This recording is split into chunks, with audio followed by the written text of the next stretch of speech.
Welcome back to the Crash Course Podcast. My name is CraigCrash Collins, joined as always by Brandon Scott, otherwise known as B. Scott. The wait is finally over. The 106th Indianapolis 500 is this weekend, and B. Scott and I are here to not only break down an insane weekend of qualifying, but also to give you all the predictions for the 106th greatest spectacle in racing. So whether you're watching on YouTube, you're listening on Apple Podcasts, Google Podcasts, Spotify, if you're in the live stream right now on Twitch, welcome in.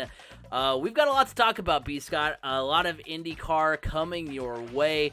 What an insane weekend it was qualifying, and then of course the big race this weekend, the 8th Indy 500 to take place on May 29th, B. Scott. Really? Yes. That's interesting. It's all comes together in one part of my predictions later on in the show. Yeah. Speaking of predictions and everything, I completely don't remember who we picked for our front rows. I think I got 2 out of the 3 correct. You did have Dixon and VK. I had Dixon, McLaughlin, and Newgarden. So okay. I was way off. And I had Newgarden up there also. And yeah. Boy, was that wrong. Yeah, I think yours was Newgarden, VK, and Dixon. So I got one of the 3. You got 2. We were just way off on Penske. What? Okay, so first of all, we'll start there. So what happened? Penske has the speed. They have the speed, but their draw was horrible. But they were closer to the top when the rain came, though. So what happened? Did they get to? Scott McLaughlin did get to go back out. Okay. And his speed and the way the winds were blowing, where there was a headwind going into one, and it inhibited his speed, and the track was still hot. It wasn't the same conditions as it was that morning. So Scott McLaughlin did not improve his time. In fact, improve his position. In fact, he went from 13th, I believe, or 14th, and dropped all the way to 26th. I was going to say, because he was knocking right on the door. Right. The next in line was Joseph Newgarden, but lightning was detected in the area. Literally. I mean, you could see the bolts of lightning on TV. And so they had to clear the stands and wait for that to pass. And by the time, and they had an hour and a half left. So at that point, they called it. And Joseph Newgarden, even though he did move over to lane 1, where you signed the contract that says, I am going to pull my time, they allowed him.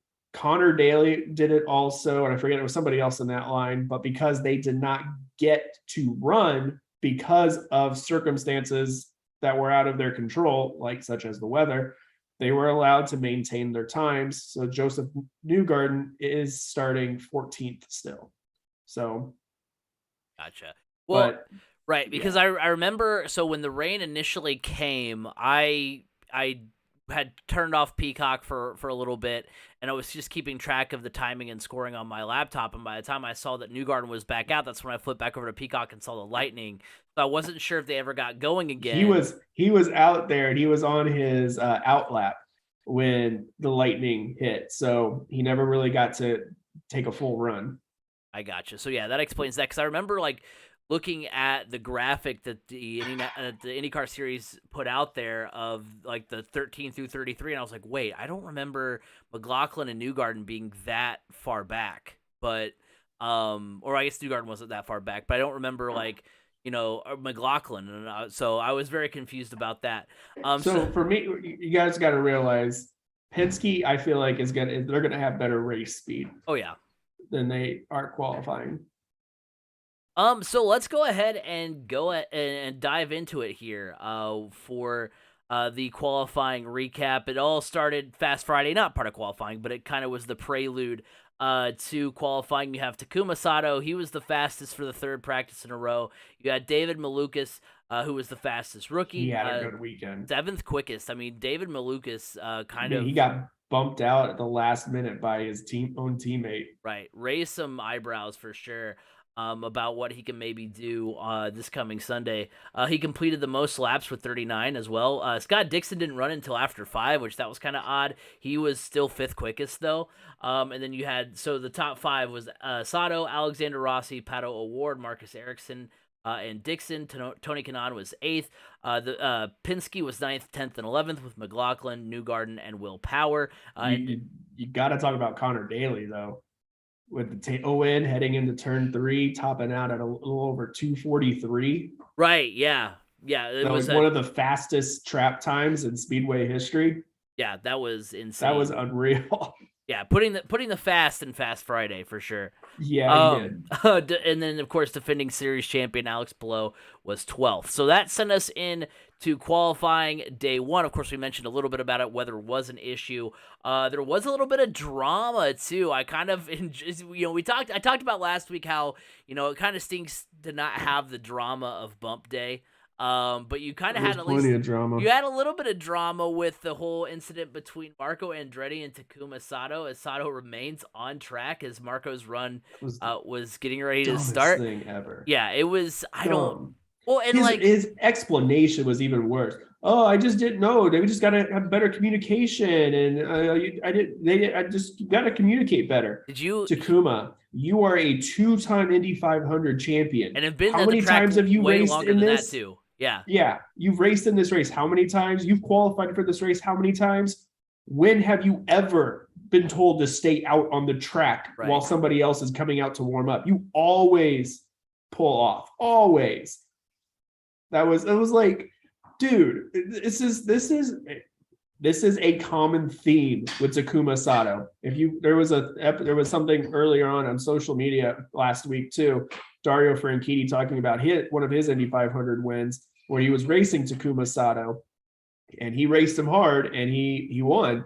Takuma came up to him after the race and said, you could have given me a little bit more room. And Dario was like, excuse me?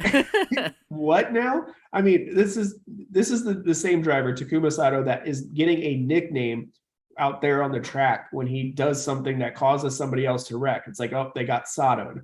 And it's ridiculous. Marco Andretti almost got Satoed in qualifying. Right.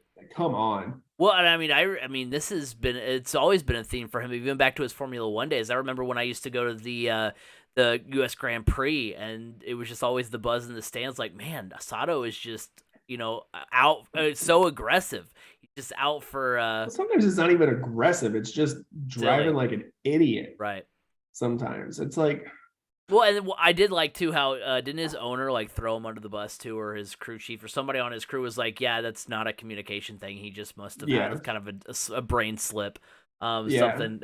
So, but I mean, that wasn't the only drama. Then a couple drivers later, you have Colton Herta go out and blow an engine. Yeah, and have to repair the thing. And actually, I mean, that counted as his run. And then the other drama was the fact that Juan Pablo Montoya failed inspection that morning, and that because he failed inspection, that counted as his initial run. So he had to fix everything and then come back out. And then the other drama is Stephen Wilson never took a lap the entire weekend. Yeah. And because he was the 33rd car, it's like, it makes you wonder, is he going to go out there, do some parade laps at the beginning, run a couple laps, then pull off into the pits and park the thing? Yeah, that's a little interesting for sure, because I haven't really heard much of it. Now, not that we expected him to be, competitive, but at the same time, yeah. At least, that was a slap in the face to tradition. Like, you've been going out there and doing this in honor of your late brother, who loved the Speedway and everything. And what you just did this past weekend was not anything to honor anybody. I mean, that was a slap, like, oh, yep, I'm in. I don't even have to go out. But I can understand it. They are a very, very, very, very, very, very low budget team. They scraped everything together to get in. People were giving them parts just to get in because of, honoring his brother. And they probably don't have the money for the fuel or the added tires or the ability to make a bunch of changes. So I get it, but at the same time, it's like, you could have gone out there and just treated it as a practice, 4 laps, and said, that's that. Yeah, for sure. So, you mentioned Marco, or you mentioned Colton Herta having a mechanical failure. It was the same with Marco as well. He wasn't very fast. Castro Neves has a disappointing run, as does Rossi, two winners there. And then that's when the rain and the weather rules in around 2:25. Rinus VK was the fastest at the time at VK was on a 33.655. flyer He was. that morning with drawing the two spot.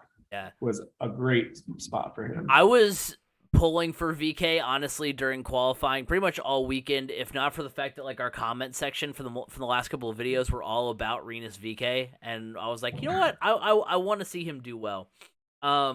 Award and Felix Rosenquist at the time were also on the front row. Sato was 12th, just inside the fast 12 to advance to Sunday. I was mad about that he got in. Yeah, and that's essentially that for day one. VK, Award, Rosenquist, Pillow, Kanan, Jimmy Johnson, Ed Carpenter, Marcus Ericsson, Romain Grosjean, Scott Dixon, Fat John got in. Will Power, and Takuma Sato are all in the fast. Did you know that in French, Grosjean means Fat John? I didn't know that. My buddy Pat and I, listener of the show, he and I now that's all we refer to him as Fat John. It's amazing. I mean, so I'm going to be, obviously be watching the race, on TV instead of being there this year, and I probably will have an adult beverage or two, and that will probably now be referenced at least once. Fat John, Fat John's doing something out there. Let's go. This one's buds for you, Fat John. Oh my gosh, that sounds like something off of like a Real Men of Genius commercial. Today we salute you, Fat John. Oh my gosh, Former Formula One driver turned Indy 500 qualifier. I didn't. So have you seen? By the way, have you seen the YouTube clip of Romain Grosjean getting mad at Marcus Ericsson for hitting him when Grosjean's car just spins on its own? So I was watching. Wait, was this IndyCar or Formula One? This is Formula One. I honestly didn't realize Ericsson also. They were both in it. Yeah. So I was on. I think they were teammates at one point. Maybe. They both raced for Haas. So I was on TikTok, doing my, doom scrolling that I usually do, late at night. And they did that. I don't know if you've seen the trend. It's an older trend where they're like, I'm passing the phone to this person. I'm passing the phone the guy who's the slowest car in qualifying. And then they like pass it on. They like say, I'm passing the phone, and then they give a description. And so they like were referencing that video in that TikTok. They're like, Grosjean comes on. Actually, no, it goes from Award, who says, I'm passing the phone to the best firefighter in IndyCar. He passes it to Grosjean. And Grosjean says, I'm passing it to the guy who hit me, and he passes it to Ericsson, who, so if you haven't watched that video, go watch it, because Grosjean's car spins on its own, and Grosjean gets over the radio, and he's like, oh, I think Ericsson hit us. It was Ericsson.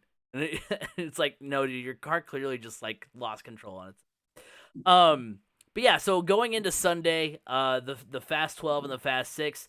Fast 12 went as follows. Scott Dixon had the fast time. He is the new pole sitter. Rinus VK was second. Alex Pillow was third. Marcus Ericsson was fourth. Ed Carpenter fifth, and Tony Kanaan. They all advanced to the Fast 6, locked in 7 through 12. Pato Award, Felix Rosenquist, Fat John, Romain Grosjean, Takuma Sato, Will Power, and Jimmy Johnson. Johnson with an insane slide, puts him at 12th. He is able to save it. And then for the Fast 6, the run of a lifetime for Scott Dixon. He clocks in time at 2:34.046, second fastest qualifying attempt in Indy 500 history, the fifth pole for Dixon, which allows him to stand alone as having the second most poles in Indy 500 history, an insane run for Dixon. I thought Dixie, his 4-lap average was the fastest 4-lap average. It is I was confused on that too. So it's the fastest 4-lap average, but not the fastest second fastest qualifying lap. So it's the second. Yeah, maybe it's that, because I was like, I know Ari Leyendyk was 2:36, right? And the reason there's a discrepancy there is because Ari Leyendyk's was not for the pole, I believe. He got the pole. That's just what I've read. Like, so wait, so it's just the lap then. So I was confused on that single too. lap, one single lap. So Dixie got the he got the fastest 4-lap average in the history of qualifying, whereas Ari Leindyke holds the single lap track record. Okay. Yeah, I was like, that was kind of because they referred to it on the broadcast as the second fastest. Yeah. So I'm pretty sure Ari also broke it the next lap too. Yeah, so that's like what was confusing is because I was like, the no, broadcast had said second, flying around, and then I saw everywhere where it was like first, and so that was confusing. But you know what? He was fast. That's the underlying that's the underlying theme here. Alex Palou was second. He was at 2:33.499. Rinus VeeKay was 2:33.385. Ed Carpenter was fourth at 2:33.080. Marcus Ericsson was fifth at 2:32.764. And Tony Kanaan at 2:32.372 was sixth. So we're doing our standout performance for the weekend. But yeah, this is going to turn into the Scott Dixon appreciation next few minutes here. At least that is for me. You going Scott Dixon too? Oh yeah. Who else would you go right, with? Exactly. I guess the only ones I would go, the only other one I would go with would be Roman Grosjean, Fat John, just because it's his first Indy 500. He's not an oval expert, doesn't have much experience at Indy at all. And the fact that he was able to get into the Fast 12, that was really impressive. And he was the only Andretti car to get into the Fast 12 on top of that, which is even more impressive. I mean, if anything, I would almost say Jimmy Johnson kind of had a disappointing weekend because I thought Jimmy was driving a little timid because he had a couple slides. But most impressive just has to go to Scott Dixon. I mean, come on. Yeah, he didn't have the fastest time on Saturday, but he had one of the fastest times of the afternoon, which when nobody was getting good traction, nobody was getting good speed. It was tough running for a lot of people. And he was able to go out there, and I think he was in pretty solid. But for him to come out on Sunday and lay down a flyer like he did, I mean, like somebody said on the broadcast, if there were rails around this place, Scott Dixon would be running on the rails right now because he was using every inch of that track. So, now the question is though, we know Scott Dixon is a very good qualifier at Indianapolis, but he still only has one Indy 500 to his name, the 2008 Indy 500. Can that speed carry over? It'll be interesting to see what it looks like for him on Friday for Carb Day. Honestly, I don't think many people are going to show their hands. You're not going to see really good speeds. But on Monday, he was right back up there again. So it'll be interesting, I think, to watch him. I still think the two guys on his team to watch for potential winners are still Alex Palou and Jimmy Johnson. But let's take a minute here to just, you touched on it a bit, but look at the weekend for our favorite Kiwi. His Fast Friday, he doesn't go on the track until 5 p.m., an hour left in the session. He runs 5 laps. He's the 5th fastest. So it's like, all right, typical, pretty standard Scott Dixon, speeds and practice session.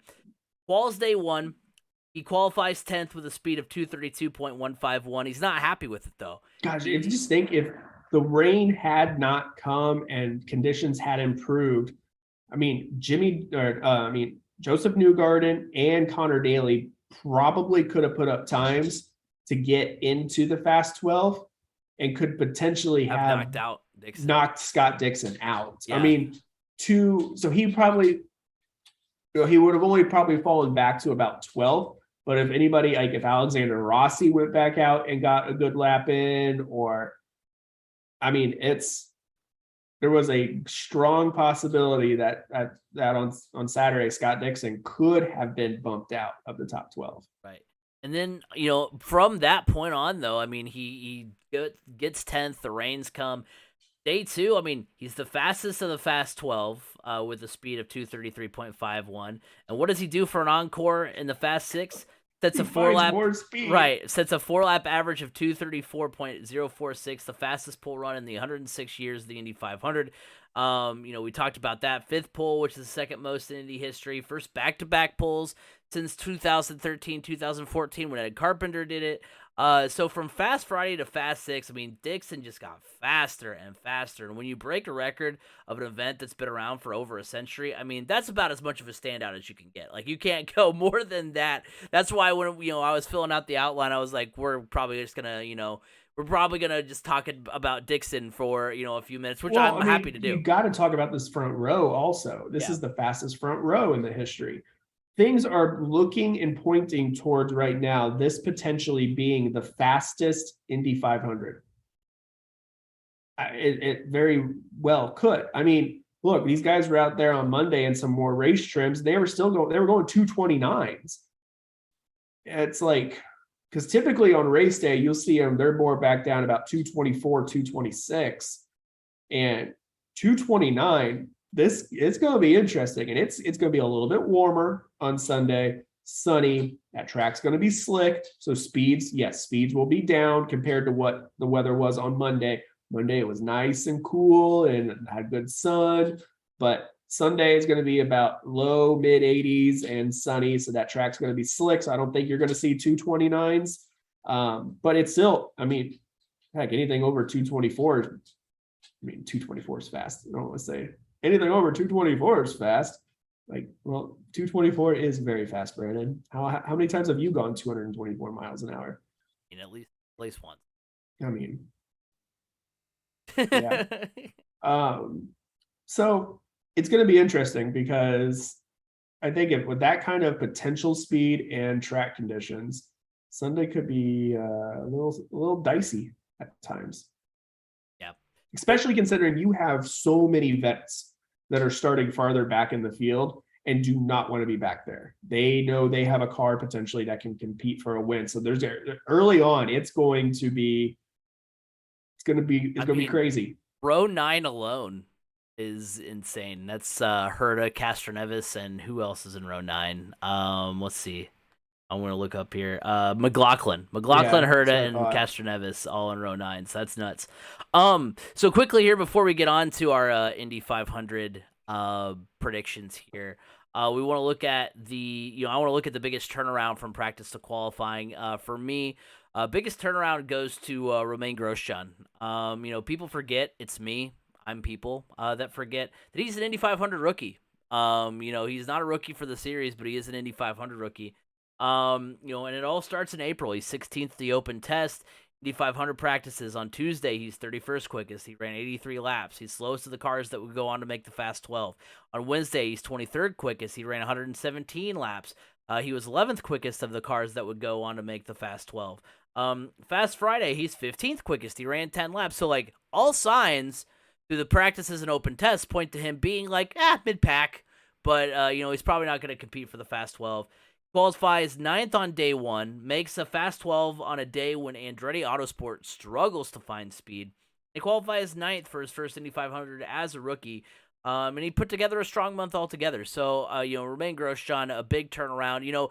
Was it maybe the biggest in terms of, like, the guy, there were some guys who were 29th in practice and qualified 17th. Like, maybe not, by just sheer, like, numbers, but just as far as, like, gradually getting better over the course of the month, it's got to be Romain Grosjean. Oh, yeah, I agree. It's definitely Romain Grosjean, Fat John. Look, Fat John was the only Andretti driver to get into the Fast 12. Typically, we're used to seeing Andretti drivers, not just one. And when you look at who else they have on that roster with Marco Andretti, Alexander Rossi, Colton Herta, for it to be Fat John that made it, I don't think anybody saw that coming. I know he didn't.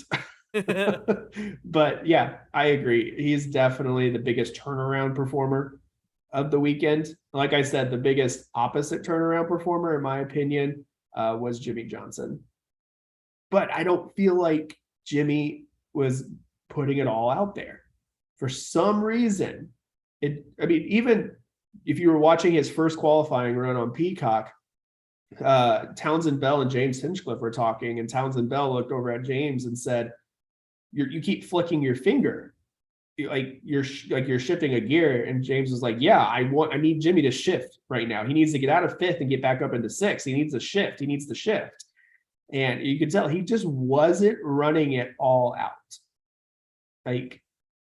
So the fact that he still made the top 12 and wasn't putting it all out there means to me that he may have something come Sunday. Which, you know what, at the same time, if I'm also Jimmy Johnson, I know I have the speed, I may not want to get front row. I may not want to be on the pole, because that's a lot of pressure for your first Indy 500. That's a lot, especially for somebody that's got 4 wins at that speedway in a different series. But that's a lot of pressure. Prior to that, had a lot of turmoil at the track too. It took him a while to get that first. Within the last 30 years, there's been a car that's crashed in the first turn on the first lap when sitting on the pole. Scott Sharp, and I think that was 2001. Yeah, it's a lot of pressure to lead all those cars into turn 1 on the greatest spectacle in racing. Yeah, settle in. You got your row 3. Who knows? I mean, there may be something to it. Also, at the same time, are you really going to push your car out as hard as you can like that when you know your teammate is sitting on a rocket ship? Yeah. So is Grosjean your Grosjean's turnaround? The biggest turnaround performer. I gotcha. All right, well, there you have it. That's our recap of qualifying. So all there's left is to give our prediction for the give our predictions for the 106th Indianapolis 500. But before we do that, let's go ahead and give a shout out to our friends of the show. First of all, from Anchor, the Crash Course podcast is brought to you by Anchor. Looking to start a podcast but don't know where to start? Look no further than Anchor.fm. Anchor allows you to record and edit your podcast right from your computer or mobile device, and will distribute it to other sites such as Apple Podcasts, Google Podcasts, and Spotify. On a budget, not only is Anchor completely free of charge, but will allow you to make money from your podcast with no minimum listenership. Download the free Anchor app or go to Anchor.fm to get started. Anchor is everything you needed to make a podcast in one place. Also, the Crash Course podcast is brought to you by Eat Lunch and Board Game, heard weekly on Apple Podcasts, Google Podcasts, Spotify, and wherever podcasts can be heard. Board games build bridges. Remember, you can like us on Facebook, 3C Media. Go over to the Twitter page. Give us a follow over there at 3C Media Sports. Go subscribe to the YouTube. Guys, 50 subscribers. Let's go. Claps for everybody out there. Unfortunately, the local McDonald's ice cream machine was broken. Oh no, our ice cream machine. It's broken. So, you guys have been killing it lately, supporting our content over there. So if you haven't already, or if you're watching right now but haven't subscribed, go subscribe, ring the bell, turn noties on. Also 3C Media on TikTok as well. Remember, you can watch us live on Twitch, twitch.tv/CraigCrash.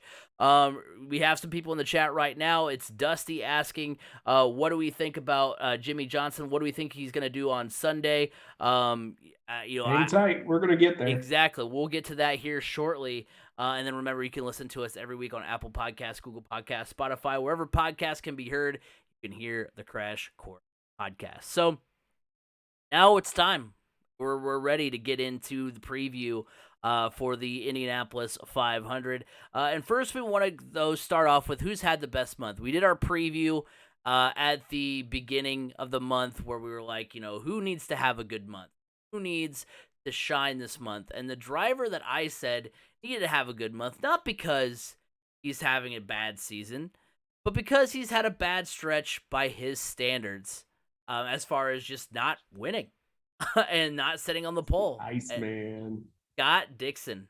We said at the beginning of the month, he could use a good month of May to turn things around. And I know some of it might be a recency bias, but, it's hard to not go Scott Dixon here too, as far as who's had the best month. I mean, he's fastest in practice 1, second fastest in practice 2, second fastest in practice 4, fifth on Fast Friday, second in practice 6, fastest in practice 7, second in practice 8. Now, granted, some of those are fast 12 and fast, whatever, but still, fastest among the fast. He sets a new qualifying record.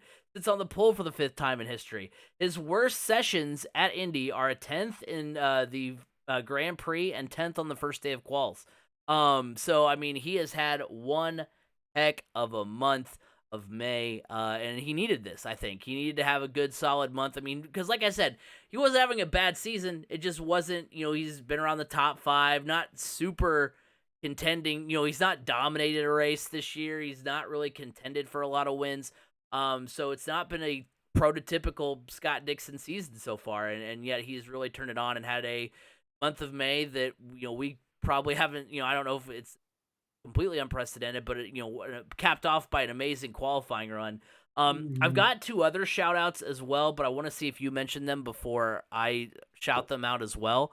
So go ahead and give me your best month so far. I mean, yeah, Scott Dixon's having a great month, dating back to the Grand Prix, but yeah, I'm going Scott Dixon, but the guy that is right there knocking on the door that I said needed to have a good month, and he really did start off having a good month, that is Connor Daly. I mean, a top 5 finish in the Grand Prix was awesome. He's had some good practice runs, just trying to get his car in right. Trap speed record.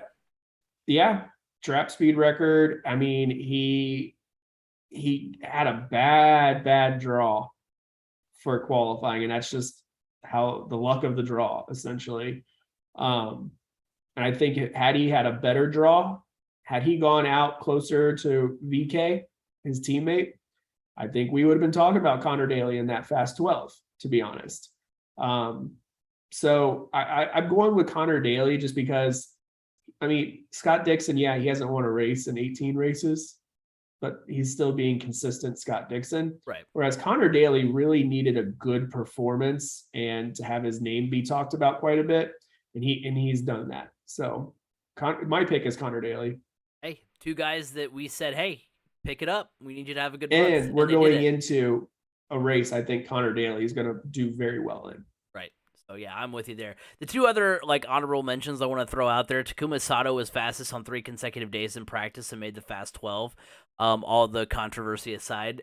And Marcus Ericsson has been fast all month. He was 4th in the Grand Prix, made the fast 12, and has been around the top 5 in most practices. Marcus Ericsson, you just forget that. It's like, oh, yeah, he's teammates with Scott Dixon, right. Alex Palou, and Jimmy Johnson. It's like he's like that 4th forgotten member of the CGR clan. It's like, that's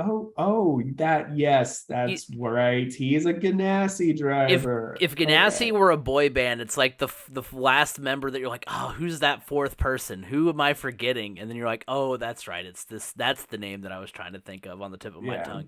But yeah, he's had a pretty good month as well. He's a driver I wouldn't mind seeing, be in victory lane when it's all said and done.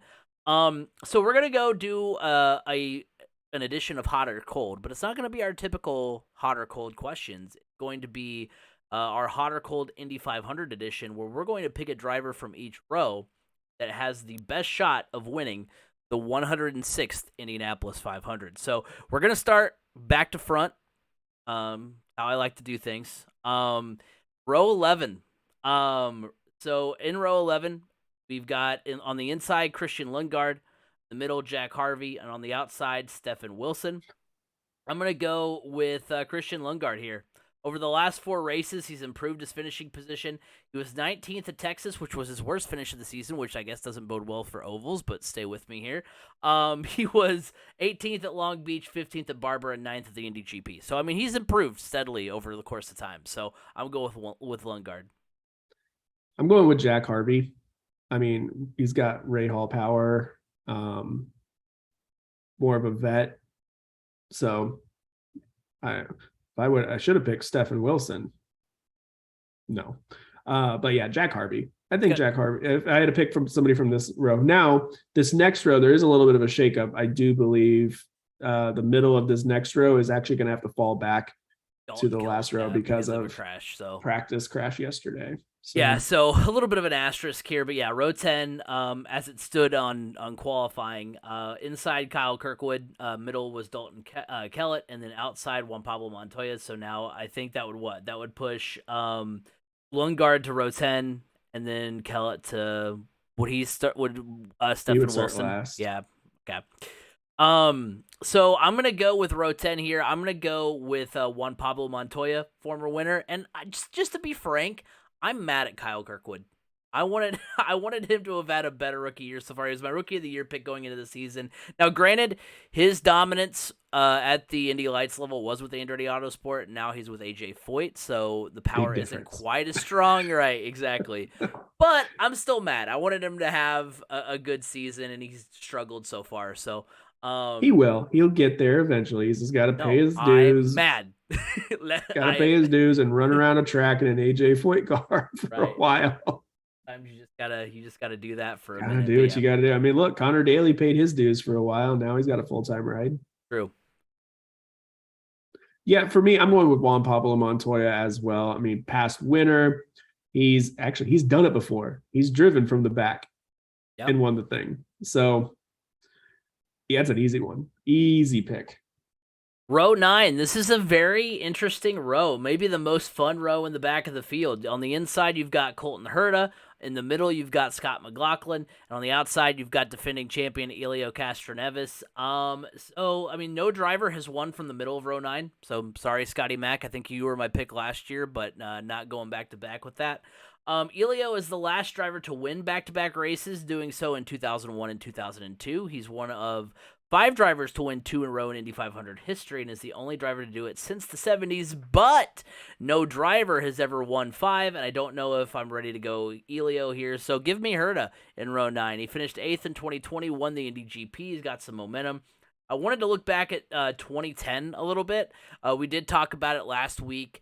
A little bit on the podcast, we talked about Tony Kanaan like barely making it in on bump day, and that was a year where all the Andretti Autosport cars struggled in qualifying, similar to this year. And I know it's a 12-year difference, but it was another kind of similar situation where once race day came along, the Andretti cars were in good shape. In that 2010.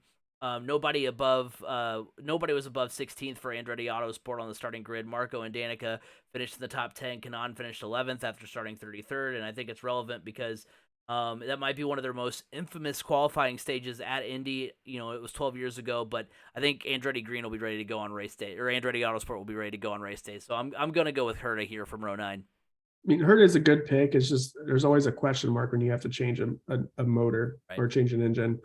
I am going with Elio. I mean, you can never count him out at the track, and he knows he had a bad qualifying run, and I don't think it was because he had a bad car. I just think he had a bad run. So I'm going Elio to make it from this row. If I had to pick from this row. Row 8, outside you have Delvin DiFrancesco. In the middle, you've got Marco Andretti. On the inside, you have Sage Karam. I'm going Marco here. I've always wanted Marco to win after 2006 when he got passed like on the last straightaway.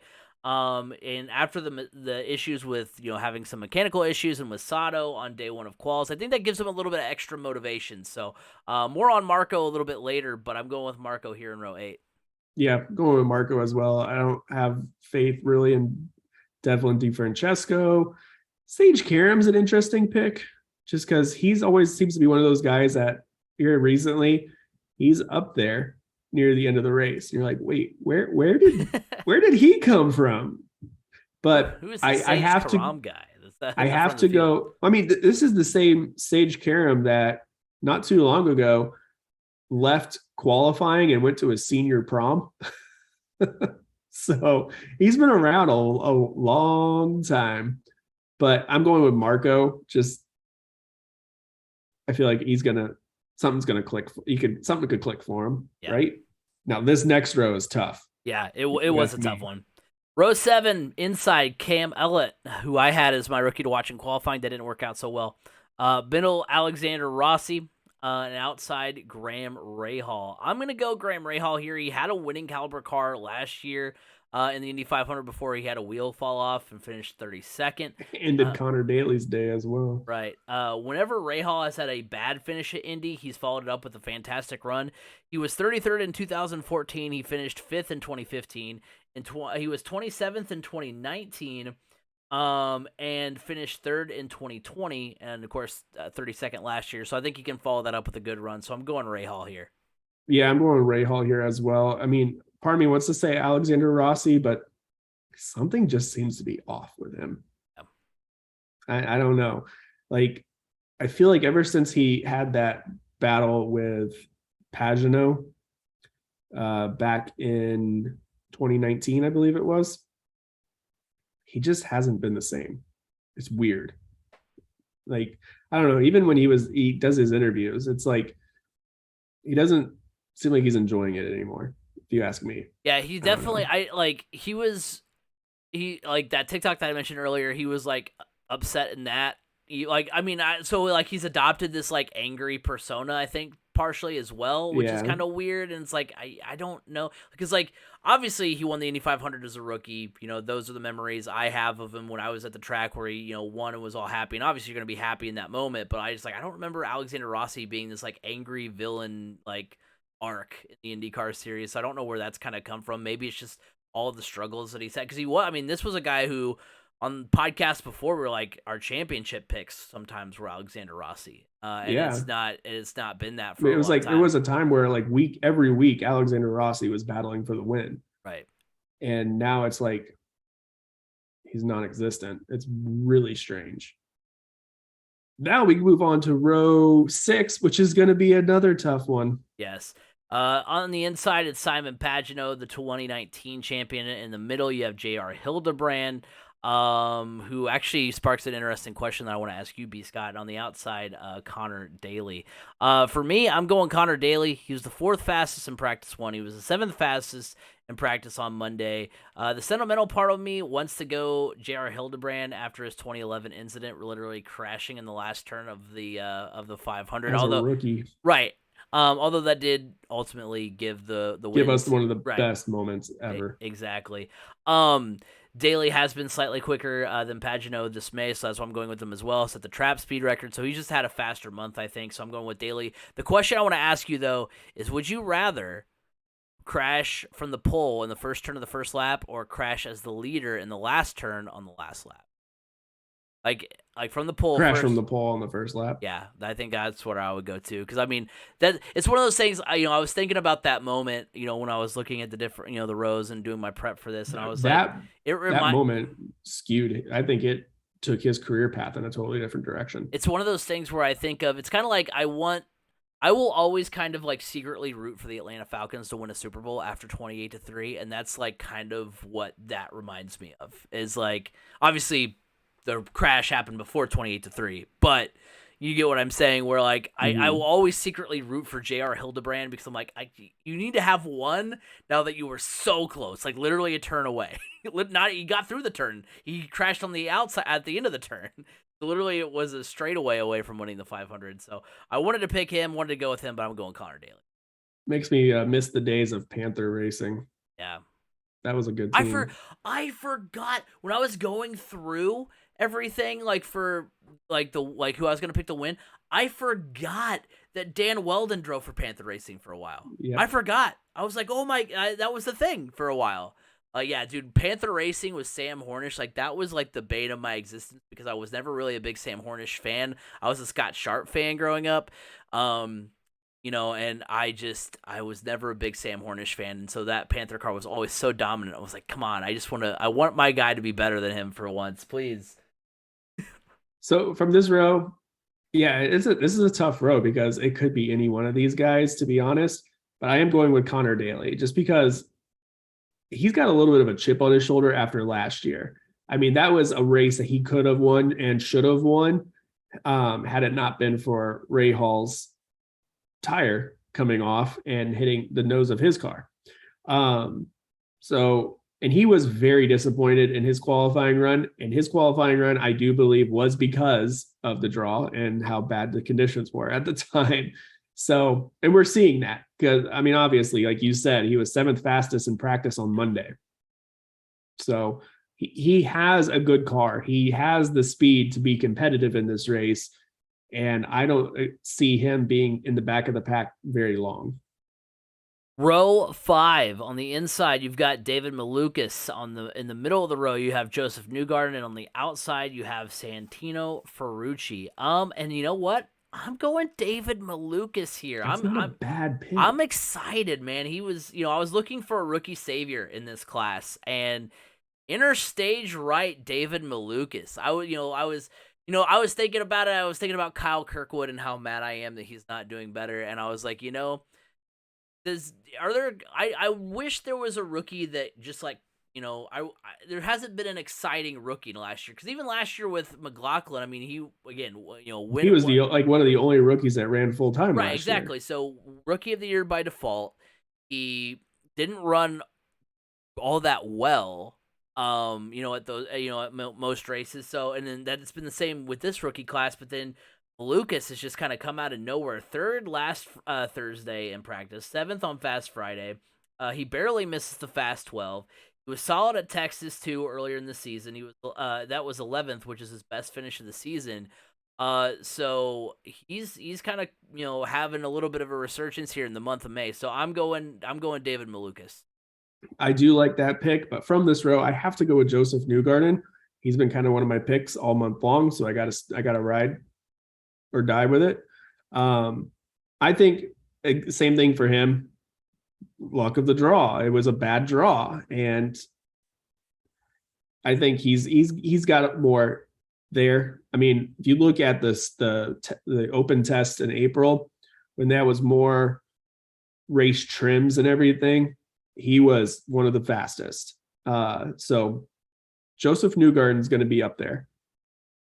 Row 4. On the inside, it's Takuma Sato. In the middle, it is Will Power. And on the outside, it is Jimmy Johnson that made Qual's debut. And, here you go, Dusty in the chat. I'm going Jimmy Johnson. He's been in either the top 3 or top 5 all month in practice. He's a 4-time winner at the Speedway, albeit obviously in a entirely different race. But still, he's a 4-time winner. He knows how to win at this place. You can't really go wrong. It's kind of a coin flip between him and Sato, but I'd rather see the story here. I want to see Jimmy Johnson win. Probably put a little bit of a DraftKings bet on it. We'll see what happens. That's probably gonna jinx him, but oh well. But I really great. It's the crash kiss of death. Here we go. Maybe I should stay away from it. But yeah, put it on Sato. I really want to see Johnson do well. I think he will have a good run. And I think he's like I said, I want to see the story. I want to see him, be, because this would be the first driver to win the Brickyard and the Indy 500. So that's pretty incredible. So I'm going with Johnson. Yeah, I'm going with Jimmy Johnson as well. Can't go with Takuma because he could Sato the entire row, and Will Power and we've got that rivalry. I wonder. So, a sneak peek of what our thumbnail will look like. But is that why you didn't like the Power version of the thumbnail? Maybe. I was like, I'm gonna include Power on this thumbnail because he's a former winner, but I'm gonna see which one B Scott likes of the two of these. You know what you need to do for a thumbnail is find the picture of Will Power after he won the 500, and he's like screaming. He's like, "Ah!" That's the one. Find that.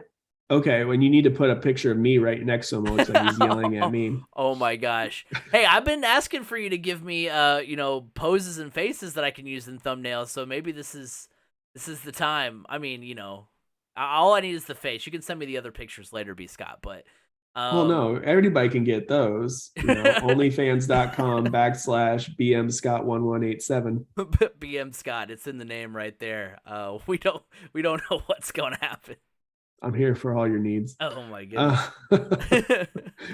No, but yeah, I'm going with Jimmy Johnson here just because, like I said, I don't feel like he showed everything in qualifying. I feel like he's going to be much better and more comfortable in the race because he's going to have more time to allow things to kind of just unfold for him and kind of get a good feel of it. He's starting in a good spot. There's no pressure. You're not leading the pack. You're not far back. You're not in the middle of the pack. You're right there in the first few rows. You can kind of see how some of these veteran drivers let it unfold in that opening time.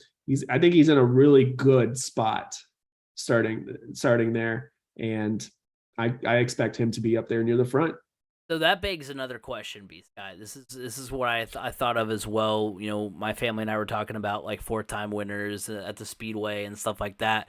Now, obviously, Johnson, like I said, would be the first one to win both races. But now that the Brickyard has changed, let's say Johnson decides I'm gonna run the road course for NASCAR as well. If he were to win that, would he be a 5-time winner of the Brickyard, or would you split it up? Because the Brickyard 400 is not the Brickyard 400 anymore. No. But would you consider that a 4-time? I mean, he'd be a 5-time winner at the Speedway, but he wouldn't be a 4-time Brickyard winner. So our 5-time, we have 2 5-time winners. Jeff Gordon and Michael Schumacher. Right. But I mean, he wouldn't be. Would you consider him a 5-time Brickyard winner, or he won 4 Brickyards and 1 Verizon in 200 at the Brickyard or whatever it's called? I wouldn't. I don't know. I would, you know what? When it comes to these types of things, I would just say, you know what? The man has conquered the Indianapolis Motor Speedway 5 times, one way or another. And if he won this race, and then I don't see him ever getting back in a stock car. But this was just for the sake of the question. But I'm just I mean, because at that point he'd be the only 6-time winner in the history of the track. Right. So I don't think it really matters. I think at that point, because he would have won in a totally different series as well. You just got to say he's a 5-time. He's conquered the Indianapolis Motor Speedway 5, 6. So times, the question, more or less, is if a driver won the Brickyard 400 and then won what it is now, would you consider them a 2-time Brickyard winner? That's ultimately what the question is. No, I wouldn't, but I would still consider them a 2-time winner at the Indianapolis Motor Speedway. So in row 3, we've got Romain Grosjean on the outside, Felix Rosenqvist in the middle, and then on the inside you have Pato O'Ward. I'm going with Pato O'Ward. Coin flip between the 2 Aero cars here, but I'm going O'Ward. He's been the most consistent here. That's really all that it is. So I'm going to go Pato O'Ward here. They've both been fast. Yeah, I'm going with Pato O'Ward here as well, just because he's got a little bit more skin in the game when it comes. He's up there contending for a championship, so he needs a good run and a good. I mean, he's also fighting for his future as well. Good contending for an Indy 500 would also help that. Not that he's going to lose out on his job. I mean, it's just he's looking at all of his options. But I really wanted to say Fat John here, just because he did pretty well at Texas, and it was kind of surprising how well he did. And he's just kind of been surprising this month, so why not? But gut says Pato. Row 2 on the outside, it's Tony Kanaan, the 2013 winner of the Indianapolis 500. Inside, it's Marcus Ericsson, in the middle, it's Marcus Ericsson. On the inside, it's Ed Carpenter. I'm going to go with Carpenter here. Carpenter has been a touch quicker than Kanaan. As much of a fan of Tony Kanaan as I am, I got to go Carpenter because of that. Kanaan's best Indy performances since winning in 2013 have been under Ganassi power, but surprise, he was in one of their primary cars up to 2017. He was in the number 10, which is another kind of fact that I forgot about. I forgot he was in the 10 car up until 2017, and then when he was 10th last year, it was in the car that Jimmy Johnson is in this year. Mm-hmm. So this is kind of a newer, not that he won't be fast, obviously he is fast, but it'll be a new car that he's running. We kind of a little bit of an unknown. So I'm going to go with Carpenter here to be the best out of that row. Yeah, I'm going with Ed Carpenter as well. I don't know. I kind of feel like Ed's due. Yeah. Ed is due. I think if Ed were to win this race, Ed never steps foot into a race car again and just runs his team. He's already heading that direction by saying I'm only running the Indy 500. But if Ed were to win this race, I think Ed just walks off into the sunset and runs his team. Oh yeah. Yeah. And then row 1, outside Rinus VeeKay, in the middle it's Alex Palou, and on the inside it's Scott Dixon, and it's Scott Dixon for me for all the reasons we've already listed. Not too much more that we can say about the incredible month that Dixon has had, but I think he's got the best chance to win it out of the drivers on that row. It's tough. I'm going Alex Palou. Wow. I'm going with Alex Palou because look, this is a guy that was second last year. He's a consistent driver. He knows how to win races. He's a champion driver. Scott Dixon, like I said, he's started on the pole 5 times. Still has only won the Indy 500 once. Right. Once. He's literally the only time he won was from the pole, so he's won 4 poles since then and has no wins. So, and he's still currently on an 18 race winless streak.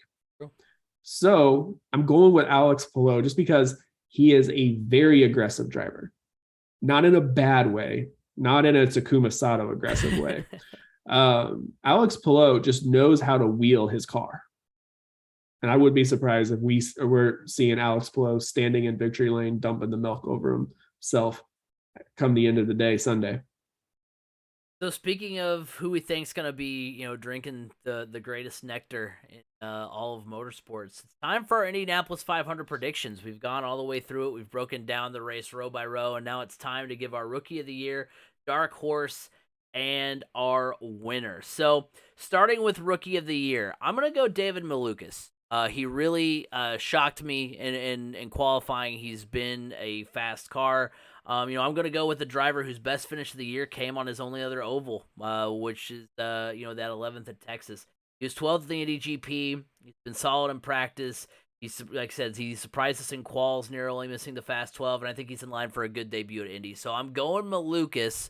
I have an idea who you're going with as well, and I kind of thought about him too, but I think Malukas can sneak up there and have a really good run, and it's gonna be kind of the Sage Karam effect. We're gonna look and be like, oh, David Malukas finished 6th at the Indy 500. That was weird.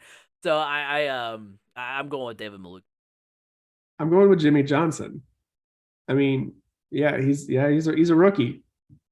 I mean, look, if I wanted to, I should have gone with Fat John, because Fat John was the highest qualified rookie out of the entire field, which is even more surprising. But I just feel like Jimmy's going to have a really good day.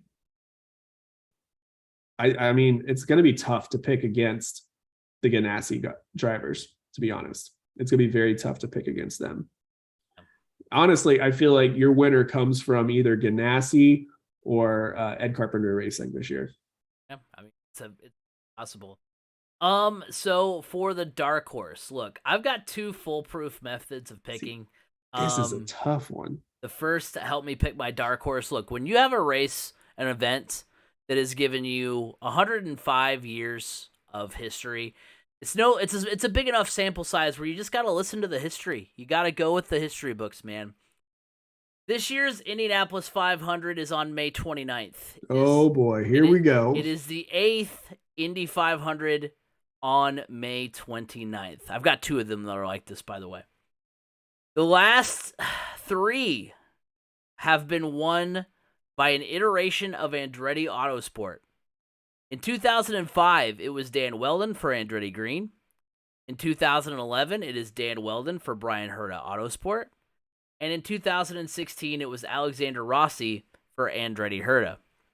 The last 2 May 29th Indianapolis 500s have been won by car number 98. Wow. That is Dan Weldon, who was number 98 in 2011, and Alexander Rossi, who was number 98 in 2016. So May 29th, car number 98 is going to win. And they're going to come from the Andretti Autosport stable. Car number 98 is being driven by a driver who struggled in qualifying, but was 8th in the last practice before Carb Day, Marco Andretti. He is my dark horse for the 500. He's done everything but win the race. He was, leading the race on the final stretch in 2006 before being passed by Sam Hornish. He's done a barrel roll at the track before. He's sat on the pole. He's led the thing. He's done everything but win.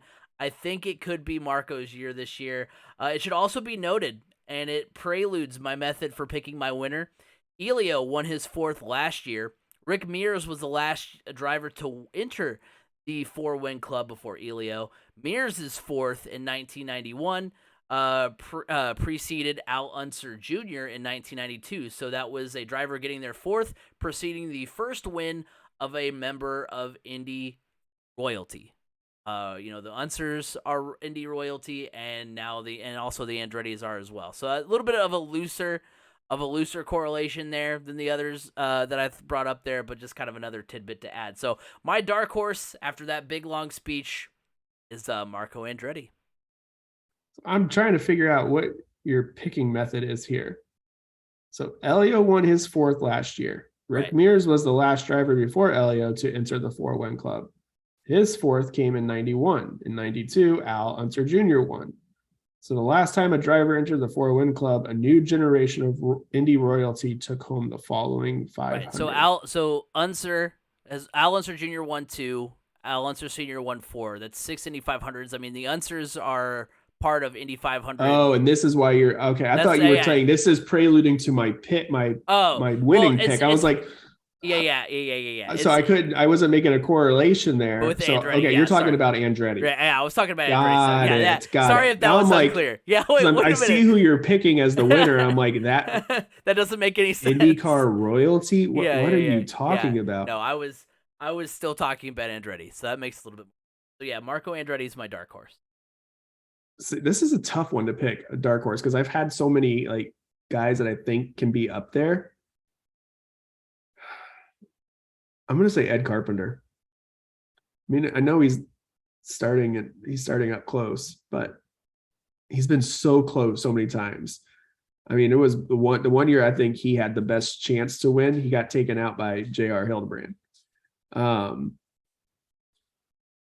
It's same thing with Marco. You know, he's been close. He's led laps. He's been on the pole. Just has done everything but win it. So I'm going with Marco, not Marco, Ed Carpenter. It's been a long day. Look, if I'm going down the Andretti Autosport road, I know that Tony Kanaan didn't win in Andretti Autosport, but I would say that Tony Kanaan's car when he won in 2013 was one of the more underwhelming paint schemes, and that's how I feel about Marco Andretti's paint scheme. I was just thinking about like, I love that New York Stock Exchange car. I loved his Venom. Was that an energy drink? I know that's not around anymore, but Venom was an energy drink. Yeah. That one he almost got bumped out. He had to. No, that was the car he won the pole in. No, that was 2 years ago. Never mind. That was the year he almost got bumped. You're right. I was thinking him 2 years ago, but because that was 2011. Yeah, but yeah, those cars that he's had some good liveries, and this is probably one of the more underwhelming ones. And so maybe that's the thing. So maybe. I like Ed Carpenter though. I mean, he's my mom and dad were talking about the other day too. That's a driver they would like to see win as well. I mean, just all the times. And a guy from Indy, right, winning the Indy 500. Butler grad, everything. It's just, yeah. And then, yeah, I would love to see it. I would love to see just one of his cars even win it. I think that would be a big deal for him too. Yeah, especially if it was Connor Daly. An Indy guy driving for another Indy guy winning the Indy 500. So speaking of winning the Indy 500, it's time to give our picks finally of who wins the 106th running of the greatest spectacle in racing. And a while ago, I talked about 4-time winners. A.J. Foyt became the first 4-time winner in 1977. Al Unser won his third in 1978. The second to enter the 4-win club was Al Unser in 1987. His win preceded Rick Mears winning his third in 1988. Last year, Elio became the 4th driver to enter the 4-win club. There are currently 2 drivers who in the field who have 2 wins. B. Scott, can you name them? Juan Pablo Montoya and Takuma Sato. Yes. Only one of those drivers, though, has been fast all month and was in the Fast 12, and that is Takuma Sato. I'm going with Takuma Sato to win. Am I saying he's going to win 4? He might. But I don't think he will. But I'm just saying it's all. I don't think he'd be a good ambassador for the 4-win club at all. It's preceded. Every 4-time winner has preceded a driver who won their third. So I'm going with good old Takuma Sato. I hope not. That's always so disappointing. I'm not a Takuma Sato fan. I don't like the way he drives. But I am not going with one of the drivers that I have picked, one of the drivers that I follow intently and closely. I'm going with Alex Palou. I mean, his resume the past 2 years says he can do it. He almost did it last year. I think he gets it done this year. Super consistent driver, and that's what you have to be in order to win this race, is super consistent. And I think Alex Blow gets that job done, stays consistent, and is going to be kissing the bricks, pouring the milk on himself, like I said earlier, come the end of the day on Sunday. Well, there you have it. There are our picks for the Indianapolis 500. So all that's left is for us to recap it again, or recap it next week. But we're really excited for the race and hope you guys enjoy your Indy 500 experiences. Remember, you can like us on Facebook, 3C Media. Go follow us on Twitter at 3C Media Sports. Go subscribe to the YouTube channel. Again, thank you for 51 subscribers. Go ring the bell. Go, hit that subscribe button if you haven't already. 3C Media on TikTok. You can watch live every week, twitch.tv/CraigCrash. And remember, you can listen every week on Apple Podcasts, Google Podcasts, Spotify, wherever a podcast can be heard. You can hear the Crash Course podcast. You can find me at Crash Course FM on Twitter. B. Scott, where can they find you? You can find me on Twitter at Brandon_Scott87. Again, we'll be back again next week to recap the 106th Indianapolis 500 and give a look at the at the second half of the IndyCar season. But until then, have a good one, everybody.